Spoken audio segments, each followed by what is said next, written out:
I'm Rick Jimenez, and it looks like you've gotten yourself into a hostage situation. No need to worry though, it's happened to the best of us.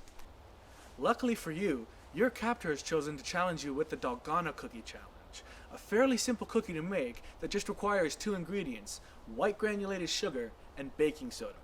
Other than that, you'll need a stove and a ladle. To make the Dalgona cookies, set the stove to a low to medium heat. Low is recommended. Place the sugar in the saucepan and stir constantly. It's very important that the sugar melts but does not burn. Once the sugar is completely melted, add only a pinch of the baking soda and stir until it's completely mixed with the liquefied sugar.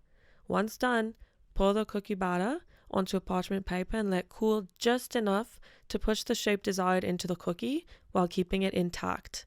Next, try to cut out the shape you made into the cookie without breaking it.